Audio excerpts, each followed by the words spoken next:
after about 4 or 5, I would say, seasons, dynasties getting in there. Yeah, that old feeling. But what I like about these new games coming out is, and I'm just going to put this down as a disclaimer, I'm willing to wait on the gameplay to get there. I want to see what I can build. I'm just ready for a different experience in a game to where I can go on and really make something my own, customize teams. If I want to import NFL teams and make up my own thing, I can do that. Different stadium choices. We're going to see what the future has to offer with Maximum as far as total stadium customization, player customization, importing and exporting rosters, playing with friends online.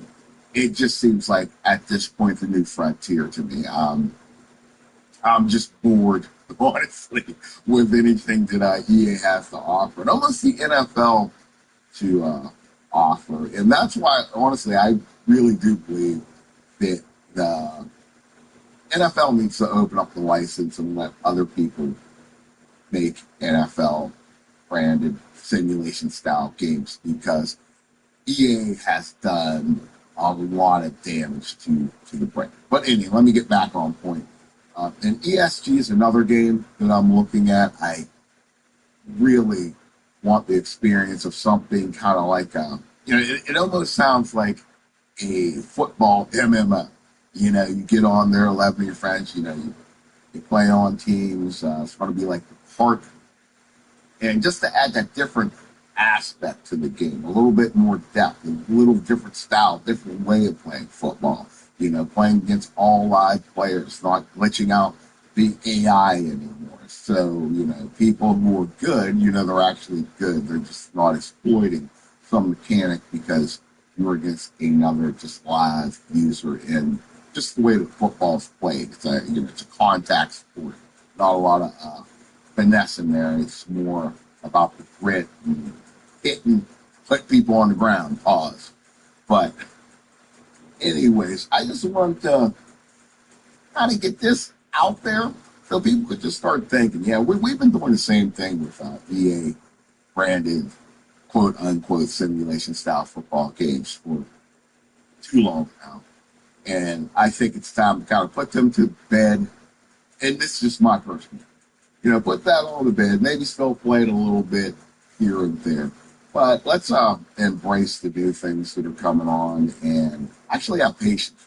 Give a developer, at least, 2 years, 3 years or so, to bring the graphics up to where, we expect them. That's one thing that EA has kind of, blessed us with. And 2K is with, graphic fidelity. The game looks good. The game moves well.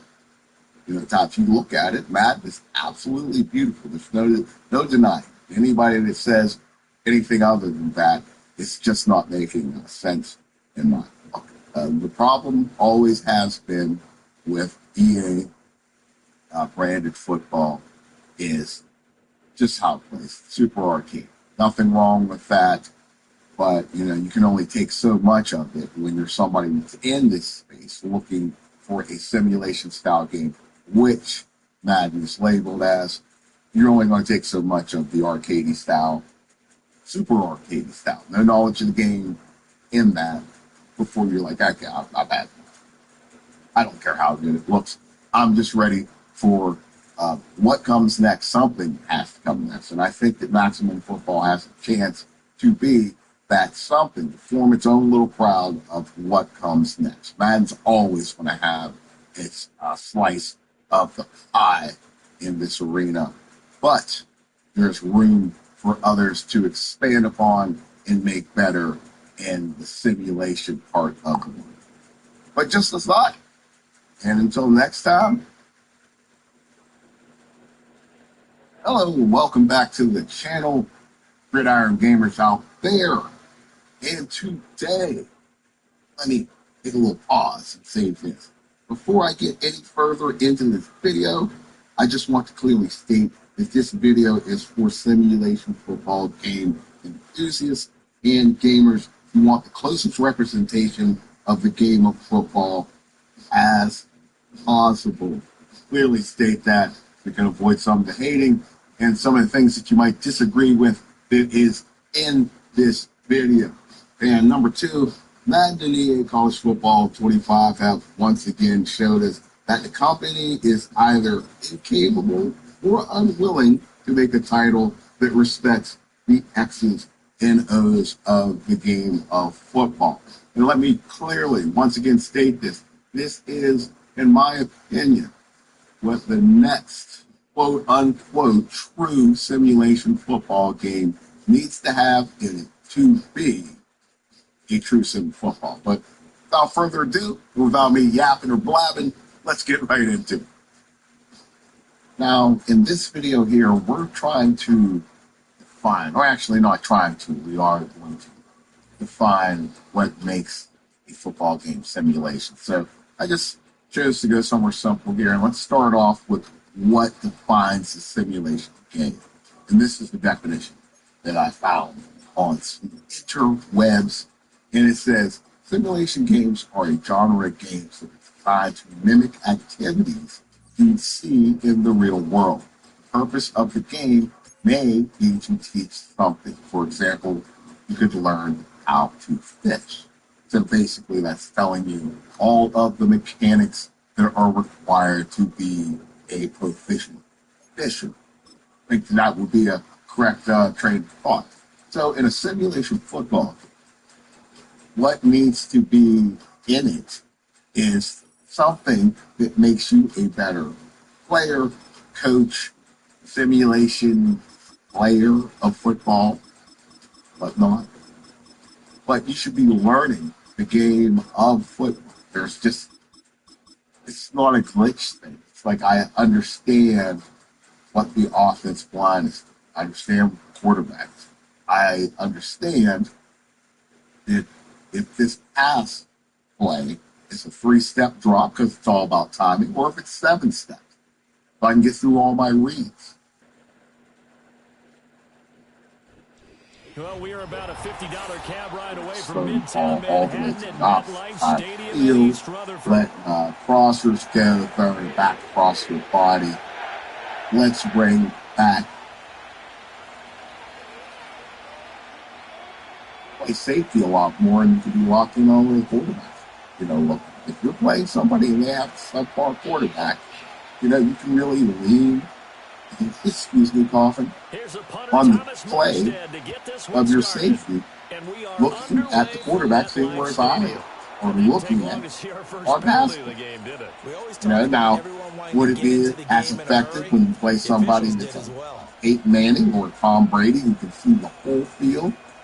They have a big vision coach, so you don't know what they're looking at if they're trying to look you off, or if you're playing somebody who is terrible at the QB position. Let's just say like a Jameis Winston, who's hit or miss.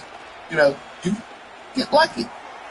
Or not even lucky, you could sit on a lot of routes. You know what he's looking at. The one-read quarterback. You see that user who's playing quarterback on the other side of the ball is looking, he's locked in on an area. Yeah, that's where you're going to cheat to, that side. You know, you're going to be able to use your lot of picks. You're going to be able to make plays. You're going to be actually able to play, guess what? Real simulation football. Something that's not based off of glitching and or anything else, based on your knowledge of what's going on from the start. Now to close this out, because this video's gone a little bit longer than what I wanted it to, but I wanted to hit on like a couple points.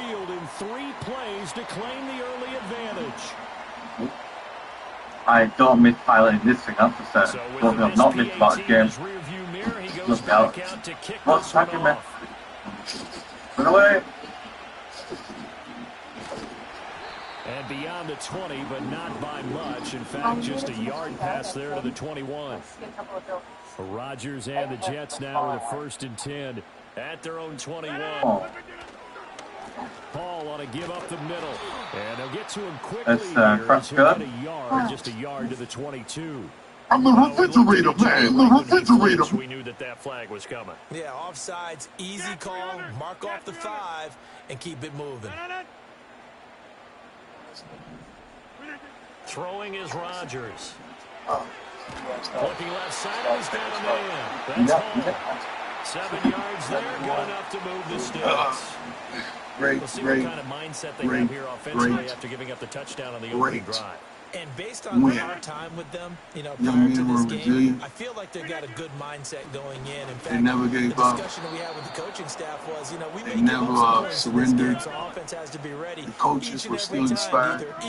I mean, all the way to the end, they were still calling and advising things. And once we scored, we was already thinking, okay, they want to defer the win. They want to keep their defense out first, our defense out first, but they wanted to toss.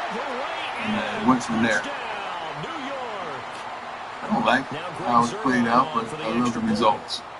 I think we're so much better than what we're showing you at times. We keep showing you glimpses of running game, showing you glimpses of us playing like having hard-nosed, tough football defensively, show you to throw the ball all around, and then we just stall for series 2 and surrender something foolish. But this is not going to wind up I'm pleased and thankful. I'm thankful.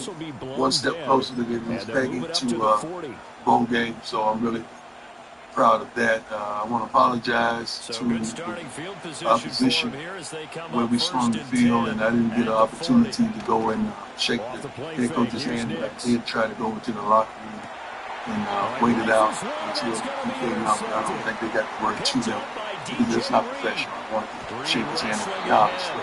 I don't like what transpired at the end of the game, but I love what transpired at the end of the game. We have a fan base that's phenomenal. We have some young kids on this campus that loves and breathes seeing football, and I'm thankful. I mean, I walk the campus every day, and they give us so much love and respect and honor. And Travis is here, played a phenomenal role as usual. He didn't want to come up by himself, so he's on my shoulders right. So I turned it over to Travis so he could go get out here and get on to the baby. Escaping the pressure right. Hi, Coach Sneakin. Good, how are you? BBC Sports Report. When you saw Johnson Wrestler out ball, my scouting report on these DBs tells me that they love to take matters in their own hands. They want man coverage, not zone. And there was good coverage there that forced the incompletion. All right, we'll go. Rewind. So, game sealing for Trump Travis. What did you see on that play? How did you go about making such a definitive play? Just coach trust me a lot. He trust me a lot to go get the ball. And Mr. Doyle told me to go out there and get the ball once he scored. So I told him I got you. And I kept my word. I mean, I knew I had to tackle him. You could see me putting in my mouthpiece late on the play. So I was already ready. I knew they was coming at me. They don't think I could tackle, so I had to show them. We tried to Brian out before they were camera. And he was a player. Their range of emotions. It looks like they desperate there at the end. Was there a range of emotions or was it always that? Yeah, of course you have some emotion in a close game like that. You know, you could tell I wanted the ball more in my hands because I know what I'm going to do. I'm going to go out there and shine and make the kids for my team. But, hey, the coach stepped to the plane, you did what you have to do, come out with a win, and you put him in the right position to help the team. That's Tyler King with the Premier Gazette. I mean, just what was your perspective on the Hail Mary play? Firstly, that you expected them to kind of go after you and go to you. I mean, what were you looking for on the play? Kind of what was your reaction?